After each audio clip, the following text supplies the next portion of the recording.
Voltamos com mais Saúde na TV. Agora o doutor vai responder a pergunta da Camila. Eu vou repetir, doutor. Das duas pontas da bipolaridade, a euforia e a depressão, qual delas merece mais cuidados? A pergunta da Camila, a gente saiu aí. Então vamos voltar lá para Camila. Vamos falar para Camila. Camila, é assim. Os dois polos, na verdade, merecem atenção. Tá? Por quê? Acontece que o paciente que tem o transtorno bipolar, seja do tipo 1, do tipo 2, ele passa a maior parte do tempo em depressão. Tá? O que é importante? Tá? Saber que a depressão bipolar ela é diferente da depressão monopolar.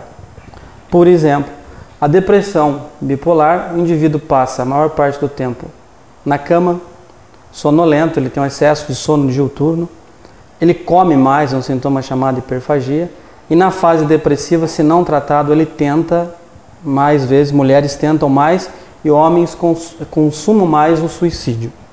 A fase depressiva ela tem que ter todo o cuidado, e uma regra que eu quero até lembrar aos colegas que prescrevem psicotrópico, não psiquiatras, que também não têm obrigação de saber disso, né?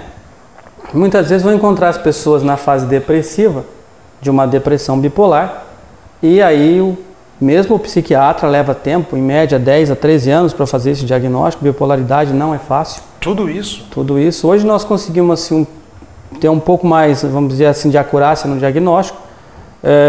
Porque eu pertenço à Sociedade Brasileira de Transtorno Bipolar, estou sempre em contato com o pessoal, né? E Ourinhos tem bons psiquiatras. Hoje agora contamos com mais uma, com a doutora Roberta, está atendendo aí também, tem feito excelente trabalho, né? Então assim, o cuidado porque a depressão bipolar eu posso confundi-la com uma depressão monopolar. E aí eu introduzo antidepressivos. Eu posso induzir o paciente ao suicídio com antidepressivo. Então, mas a monopolar, ela não tem euforia? Não. Só depressão? É transtorno depressivo maior. Tá. Né?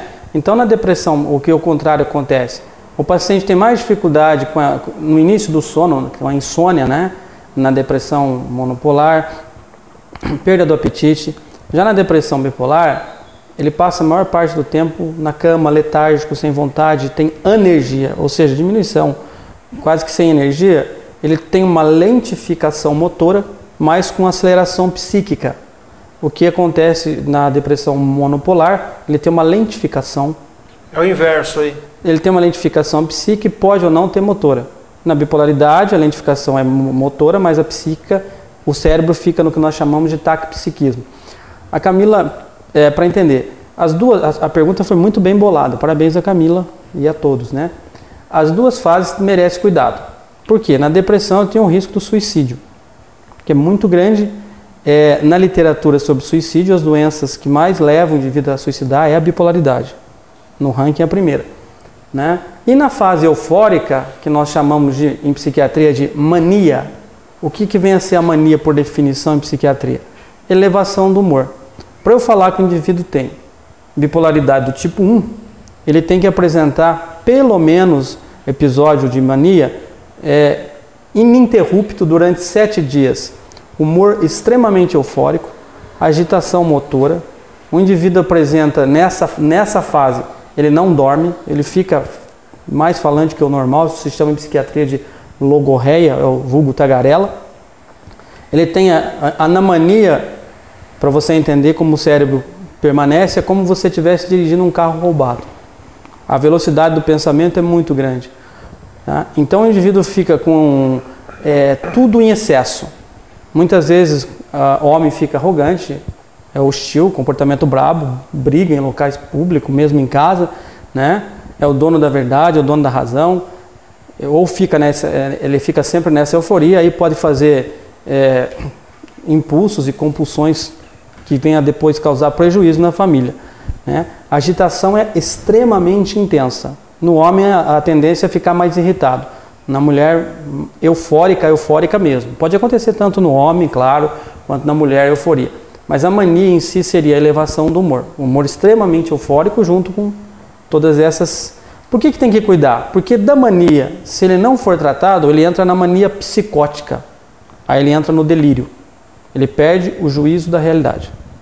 Então se não tratar, não necessariamente, mas a maioria das vezes quando não tratado, a mania é intensa. Pelo menos, no mínimo durante uma semana, tem que ter esses sintomas pelo menos uma semana de forma ininterrupta de elevação do humor.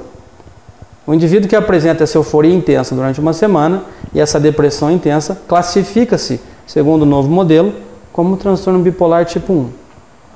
O tipo 2 apresenta a mesma depressão, só que quando ele entra no que se chama de hipomania, isso tende a durar de 3 a 4 dias, ele apresenta uma sensação de bem-estar, mais do que o normal. É aquele indivíduo que está quando é mulher, por exemplo, anda com roupas coloridas, muito maquiada, excesso de maquiagem, excesso de perfume, roupa chamativa, geralmente fala mais com as mãos, mais falante que o normal, né? A sensação de que, para a pessoa que olha, nossa, você está demais. Sim. E uma das características que tem que lembrar na mania é que aumenta também a libido. Ah, é? Aí fica hipersexualizado na mania, tanto na mania quanto na hipomania. Na hipomania é menor, mas na mania o indivíduo perde mesmo, ele desinibe o controle total.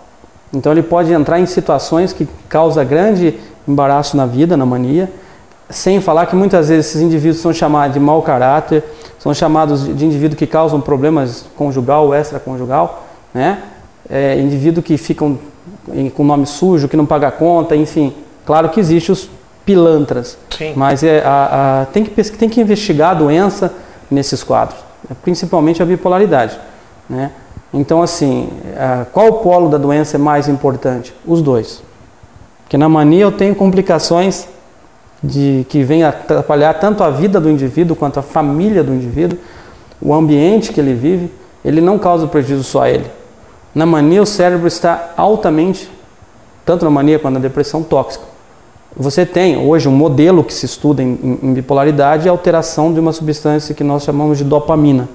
Você teria um excesso dopaminérgico, são doenças que cursam com hiperdopaminergia, e depois, na depressão, essa dopamina ela diminuiria, ou seja, ela iria, uma tradução mais leiga, no sentido descendente.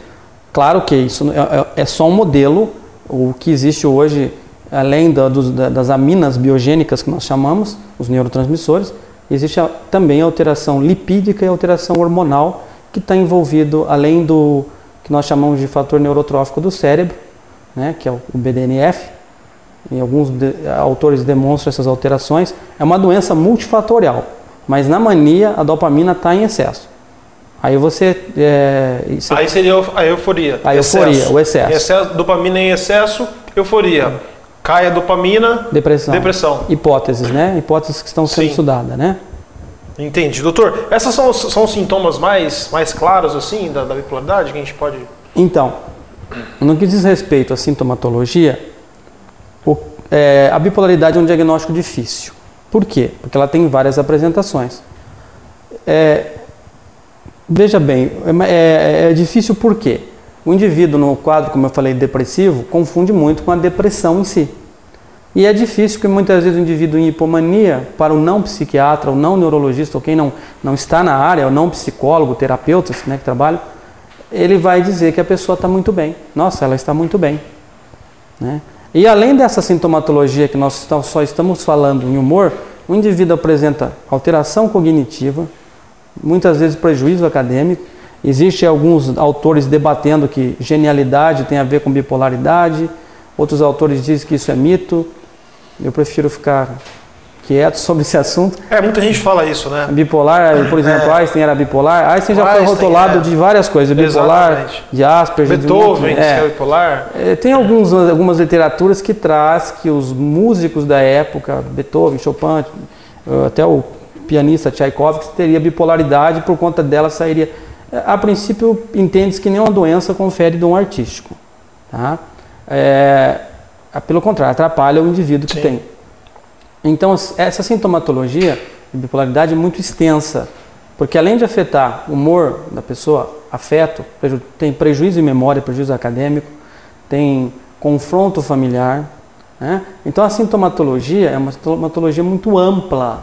É difícil, eu não costumo fazer isso no meu consultório de rotina, dizer ao paciente, você tem bipolaridade, você tem depressão, porque eu acho que você estaria rotulando a pessoa, que na verdade ela tem muito mais do que isso. Ela tem não existe uma função psíquica isolada. ela tem sofrimento. A doença bipolar e a depressão é doença do organismo todo. E para alguns colegas que estiverem nos assistindo, que muitas vezes até nós prescrevemos aí fármacos e atestados médicos com transtorno bipolar. Por quê? Porque está em estudo hoje que entende-se como bipolaridade uma gama de sintomas. Não é só o tipo 1, 2 e 3. Tem um modelo do espectro de doença que já está em livro, inclusive. O pessoal da USP, que hoje é o primeiro tratado brasileiro de psiquiatria deles, eles trazem o capítulo de doença espectral. É interessante que os colegas deem uma olhada, quem quiser e tiver interesse, né? Do professor Eurípides Constantino Miguel, o Tratado Brasileiro de Psiquiatria traz esse modelo de espectro da doença. Então, muitas vezes, transtorno bipolar, tá? Mas em que fase que o indivíduo se encontra? É uma doença difícil até de tratar, porque na fase depressiva você tem que tomar cuidado com antidepressivos que pode levar à mania. Pode fazer o paciente ficar eufórico. Antidepressivos podem induzir ao suicídio. Então, a sintomatologia ela é muito rica, é muito difícil de ser, vamos dizer assim, diagnosticada, rotulando a pessoa. Eu particularmente creio que o paciente deve ser acompanhado pelo profissional durante um tempo, até porque nós não falamos e podemos falar sobre o que vem junto com a bipolaridade. Posso aproveitar o gancho? Pode. Que é a comorbidade. O indivíduo tem bipolaridade e ele tem comórbido com ele. Hoje se tem falado muito em patologia dual. Né? Mas o que os livros mais antigos trazem? O paciente que tem a bipolaridade, por exemplo, é muito comum ele apresentar ansiedade extrema. Tá? Transtornos ansiosos é a patologia mais comum, presente junto com a bipolaridade, é o transtorno de ansiedade generalizada. A pessoa pode ter o transtorno bipolar e ansiedade generalizada, o transtorno bipolar dependências químicas, por causa da bipolaridade ou pela própria dependência, transtorno bipolar e compulsão alimentar, transtorno bipolar e toque. Então ele não tem só uma coisa, por isso que eu não costumo rotular. Você trabalha com hipóteses. A hipótese diagnóstica que mais fala a respeito do paciente seria transtornos de humor. Então o capítulo F da CID-10, que é o CID que nós trabalhamos, trata transtornos do humor. Por isso que muitas vezes dá a impressão que tudo é bipolar, mas não é bem assim. Tá? Existem várias apresentações da doença. Doutor, agora o tratamento, para cada caso existe um tipo de tratamento? Uma vez que você estabelece como hipótese para o seu paciente que ele tenha transtorno afetivo bipolar, o tratamento farmacológico é uma modalidade. O tratamento, vamos dizer assim, psicoeducação, educar a família, e psicoterapias. A terapia hoje que tem demonstrado assim um benefício mais amplo no transtorno bipolar é o que nós chamamos de terapia cognitivo-comportamental. É uma terapia... Dando mais resultado hoje? Não seria mais resultado, é mais indicação de livro mesmo. Né? Tem dados sim, os resultados são bem eficazes. Nós temos aqui em Ourinhos a doutora Beatriz, que trabalha nessa área, a doutora Cibele e a doutora Silvia Zakura, que atende nessa modalidade. Também tem a modalidade psicanalítica, que para os seguidores da área psicanalítica, né, é uma modalidade de tratamento. Eu, como sou farmacologista, então assim, eu prefiro trabalhar mais com a parte de psicofármacos. O paciente que tem diagnóstico firmado de bipolaridade, depende a fase que você vai atender, é o medicamento que você vai utilizar. Mas via de regra o tratamento chama-se estabilizadores do humor. Dentre eles nós temos o carbonato de lítio, que pode ser utilizado sozinho, monoterapia, na prevenção e na fase de euforia. Aprovado pelo FDA em 2004 a lamotrigina, que é um anticonvulsivante. E temos também alguns anticonvulsivantes que nós emprestamos aos nossos colegas neurologistas, já está em livro, que é o caso de valproato, o valproato de sódio, que atua aí na fase depressiva e na manutenção também. E mais recente o uso do medicamento chamado antipsicóticos de segunda geração. Que seria? Que seria, por exemplo, um fármaco com afinidade pelos receptores da dopamina. Tá? Antipsicótico ou neuroléticos. Mas essa medicação sempre é utilizada com estabilizador de humor. Eu daria uma controlada no humor. Basicamente. Tudo em medicina, eu particularmente, essa é uma coisa minha, né? Eu particularmente não acredito muito em cura, eu acredito em tratamento. Ainda, né? Cura ainda. Para nós que trabalhamos com ciência. Né? em outra vertente eu não posso questionar. Mas assim, o paciente tem tratamento. E o paciente que é tratado, ele muda a qualidade de vida, ele melhora o humor, melhora o relacionamento com o familiar, melhora os estragos que ele fez na vida dele e na vida do outro.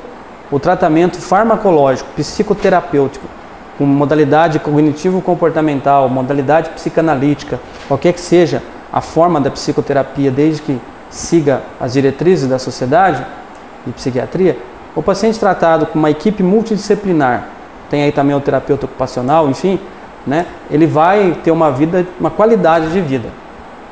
Eu penso, é melhor eu tomar um fármaco, aderir a uma terapia e ter uma vida com qualidade. Sim. Promover mais saúde. Mais saúde. É isso aí, doutor. Por falar em mais saúde, nosso programa fica por aqui. Deixa o telefone lá do consultório, endereço. Estamos, vou fazer a propaganda agora, né? É isso aí, Estamos essa é a hora. atendendo no Centro Médico, né, aqui na cidade de Ourinhos. Né? Temos tido boa parceria com os colegas médicos, muito feliz pelo relacionamento que temos aí com os colegas. Telefone para quem quiser agendar a consulta é o 14 30 26 40 25. Né? Aqui na cidade de Ourinhos, os atendimentos na segunda, quarta e sexta. E sempre, como diz a revista, promovendo mais saúde. E o Mais Saúde na TV de hoje fica por aqui. Muito obrigado pela participação, pela companhia de todos e até o próximo programa. Tchau!